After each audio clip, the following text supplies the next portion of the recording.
नमस्कार दोस्तों, कहानियों की श्रृंखला में आज सुनेंगे मालती जोशी जी की कहानी साथी। लेकिन उससे पहले मेरा आपसे विनम्र अनुरोध है कि अगर मेरे द्वारा सुनाई हुई कहानियाँ आपको अच्छी लगती हैं तो मेरे चैनल को सब्सक्राइब ज़रूर करें, लाइक करें और अपने दोस्तों और परिचितों में शेयर भी करें। बेल आइकन दबाना बिल्कुल भी ना भूलें। आज सुनिए साथी।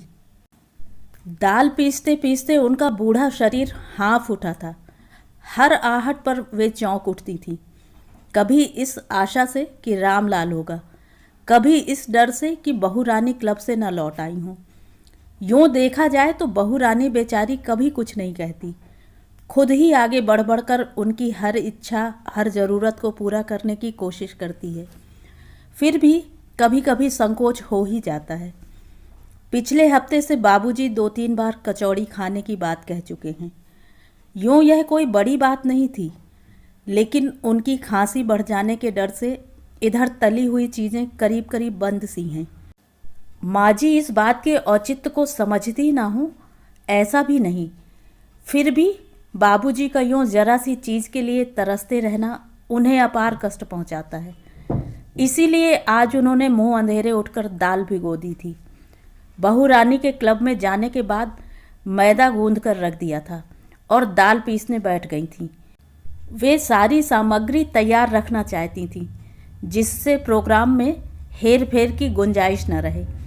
घड़ी में 4:30 बजे रामलाल तथा बहू रानी ने एक साथ ही रसोई में प्रवेश किया। ये क्या हो रहा है माता जी? रामलाल ने सिल लोढ़े का चार्ज लेते हुए पूछा।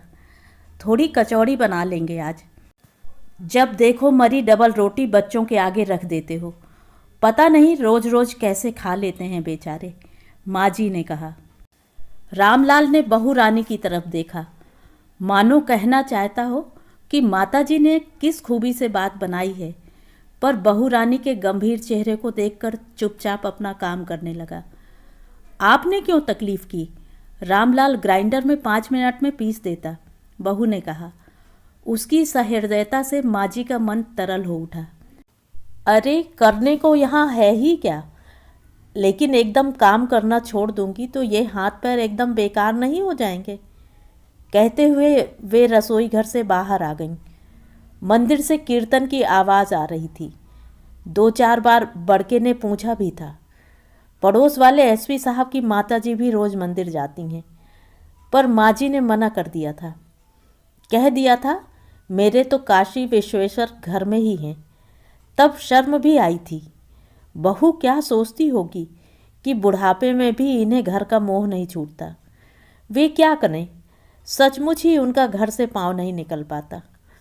माँ जी कचौड़ियाँ गरम गरम बन रही हैं, आप और बाबूजी खा लीजिए ना, बहू रानी पास खड़ी होकर प्रेम से कह रही थी। आ जाने दो बच्चों को, उनके साथ खा लूँगी। हाँ, अपने बाबूजी को तुम दे आओ, माँ ने कहा।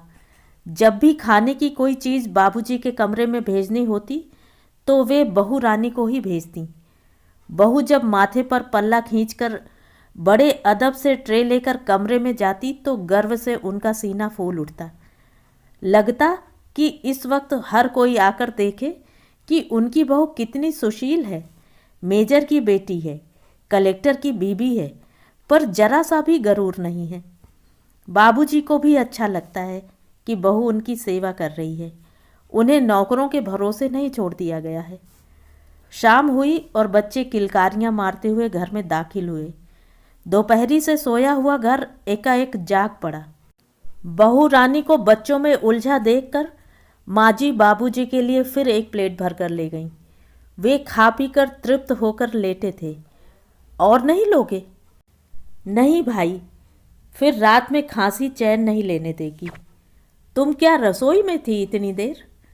मैं क्या करूँगी रसोई घर में, मुझसे भला होता है ये काम अब? वो तो आपकी लाडली बहू रानी है ना, जानती है ससुर जी को कचौड़ी पसंद है, इसलिए इतना सरंजाम किया है उसने। अच्छा, बाबूजी ने कहा। चेहरे पर एक तृप्ति का भाव था। माँ जी शायद इसी के लिए तो दिन भर से खट रही थी। वैसी की वैसी प्लेट लेकर जब लौटी तब तक लड़का भी आ चुका था। आज बड़ी देर कर दी बेटा? नहीं अम्मा, रोज का ही तो समय है। आज क्या कचौड़ियों का प्रोग्राम है? बाबूजी को ज़्यादा तो नहीं? अरे कहाँ खाते हैं वे, देख पूरी की पूरी प्लेट लौट आई है। वे तो बेचारे खुद ही डर डर कर रहते हैं। अम्मा ज़रा एक बात थी, बाबूजी ने अलका को बुलाया है क्या? पता नहीं रे, क्यों? देखो एकदम इस तरह से मत बुला लिया करो, अभी राखी पर ही तो नीलिमा यहाँ से गई है। तुम तो जानती हो लड़कियों का बुलाना इतना सहज नहीं है, फिर बच्चों की परीक्षाओं के दिन है, घर में मेहमान हो तो सब कुछ अपसेट हो जाता है। कब आ रही है वह? माँ जी ने उत्सुकता और आशंका से भरकर पूछा। लिखा है शायद अगले महीने आए, लेकिन बाबूजी से कहो अब चुप कर जाएं, आएगी तो देखा जाएगा। और उसने इधर उधर देखकर एक पोस्ट कार्ड माँ जी के हाथों में रख दिया। अपनी छोटी वाली बेटी का पोस्ट कार्ड वह देर तक पढ़ती रहीं। थोड़ी ही देर में उनके आंसुओं में सारी लिखावट धुंधली होकर रह गई। उफ, क्या जिंदगी है, लड़कियों को मन भरकर बुला भी नहीं सकते। इससे तो अपना गांव वाला घर अच्छा था, जब जी चाहा बुला लिया, किसी से पूछताछ करने की ज़रूरत नहीं। लेकिन बाबूजी बार बार बीमार पड़ते रहे। बच्चे क्या हर बार छुट्टी लेकर देखने आ सकते थे? बड़े बेटे ने कहा, यहाँ आप लोग किस लिए पड़े हैं? हम लोग आखिर किस दिन काम आएंगे? आखिर आना ही पड़ा था। बड़ा सा बंगला, मोटर, नौकर चाकर। बेटे बहू ने सेवा शुश्रूषा में कुछ भी उठा नहीं रखा था। दोनों लड़कियां और दोनों छोटे लड़के जब तब मिलने आ जाते थे। सारा खर्च चुपचाप उठाते हैं दोनों, पर बड़े बेटे का भी कहना ठीक है। लड़कियों के बुलाने पर 100 खर्चे होते हैं। दोनों अपनी अपनी ससुराल में नाक ऊंची किए हुए हैं कि मेरा भाई कलेक्टर है। हर बार उनकी विदाई 500 से कम नहीं पड़ती। और मुसीबत यह है कि बाबूजी से ये बातें कहना भी मुश्किल है। कहेंगे 150 रुपये पेंशन के पाता हूँ, लड़कियों को अपनी हिम्मत पर बुलाता हूँ। अब इनसे कौन कहे कि 150 में आजकल होता क्या है, 100 रुपये की दवाई ही आ जाती है। लड़का बेचारा सारा खर्च उठा रहा है, इसलिए पता नहीं चलता। कमरे में जाकर देखा, सोनू दादाजी को अखबार पढ़कर सुना रहा है। हर 2 पंक्तियां पढ़ने के बाद खिड़की से बाहर झांकता हुआ लंबी उबासियां भर रहा है। वे सोच ही रही थी कि किस उपाय से सोनू को मुक्ति दिलाएं कि एक चमचमाती हुई कार अहाते में मुड़ती दिखाई दी। ओ, शुक्ला अंकल आए हैं, मीनू टीनू आए हैं, कहता हुआ ताली पीटता सोनू बाहर भाग गया। बाबूजी ने भी अतिथि से मिलने की इच्छा व्यक्त की तो माँ जी का मन घबरा गया। बैठक के कमरे में पहुँचते ही बाबूजी दूसरे आदमी बन जाते हैं। हमारे ज़माने में से शुरू करके पता नहीं क्या क्या किस्से सुना डालते थे। कमरे के वातावरण में अजीब सा तनाव भर जाता था। इसीलिए उनके बैठक खाने में जाने के प्रस्ताव से घबराकर माँ जी ने कहा, सुनो, लक्ष्मी नारायण मंदिर में बड़ी अच्छी झांकी लग रही है आज।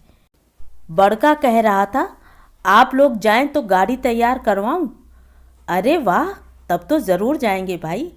हमारा सूट निकाल दो, अभी तैयार हुए जाते हैं। छुटकारे की सांस लेते हुए माँ जी ने सूट निकाला।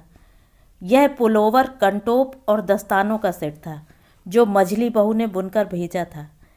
इसे निकालते हुए माँ जी ने बड़ी सफाई से अलका की चिट्ठी संदूक में डाल दी।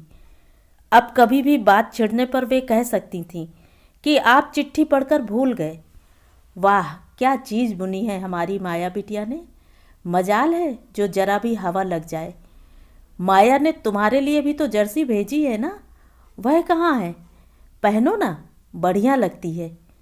माँ जी ने घबराकर इधर उधर देखा। बहू रानी का दूर दूर तक कहीं पता नहीं था। गनीमत थी, नहीं तो मझली बहू की इतनी तारीफ वह सह नहीं पाती। चलना नहीं है? बाबूजी ने कहा तो उनकी तंद्रा टूटी। शाम को बाबूजी के साथ उन्हें मंदिर जाना बड़ा अच्छा लगता था। ड्राइवर अदब से दरवाज़ा खोलकर खड़ा हो जाता था। नौकर हाथ देकर दोनों को उतारता था।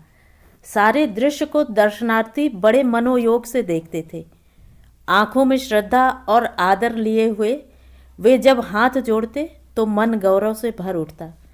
हमेशा की तरह बाबूजी मंदिर में शास्त्रार्थ करने बैठ गए। माँ जी बेचैनी से प्रतीक्षा करने वाले ड्राइवर और सुखलाल को देखती रहीं। उन्हें लगा कि बाबूजी ज़्यादा देर लगा रहे हैं, जरूर ड्राइवर उन्हें मन ही मन कोस रहा होगा। 2-4 बार याद दिलाने के बाद बाबूजी उठे। अपने ही जैसे 2-3 बुजुर्गों को उन्होंने गाड़ी में बैठने के लिए निमंत्रित किया। माँ जी को फिर एक बार ड्राइवर की नाराज़गी का डर हुआ। सारे रास्ते वे उसे कुरेद कुरेद कर उसके घर परिवार के संबंध में पूछती रहीं। बंगले में पांव रखते ही भुने हुए प्याज की गंध उनके नथनों में भर गई। उन्हें रामलाल पर क्रोध हो आया। कितनी बार कहा है कि सोमवार को प्याज मत छौंका कर, तेरे बाबूजी खाते नहीं। लेकिन उसका क्या है, नौकर आदमी है। लेकिन इन लोगों से क्या एक दिन भी सब्र नहीं होता। वे भागी भागी रसोई में गईं। सब्जी प्याज में छौंक दी रामलाल, अब उन्हें क्या परोसूंगी मैं। उन्होंने रोष में कहा, हुजूर बड़े साहब के लिए लौकी अलग बना रखी है, एक बार कहने से भूलता थोड़े ही हूँ। रामलाल ने गर्वोक्ति से कहा। माँ जी खुश हो गईं। रात को बाबूजी की थाली उन्होंने कमरे में ही पहुँचा दी। तुम यहीं खा लो, उन लोगों ने तमाम चीज़ों में प्याज डाल रखा है। उससे क्या फ़र्क पड़ता है, बाबूजी ने निरीह भाव से कहा। उन्हें नाती पोती के साथ, लड़के के साथ बैठकर खाना अच्छा लगता था। पर माँ जी हफ्ते में 3-4 बार किसी न किसी बहाने उन्हें कमरे में ही खिला देती थी। उन्हें मालूम था बाबूजी के होने से बहू को बैठने में दिक्कत होती थी। बच्चे भी उतना खुलकर हंस बोल नहीं पाते थे। माँ जी के सामने आखिर बाबूजी को झुकना ही पड़ा। उन्हें खाना खिलाने के बाद उन्होंने खुद खाया।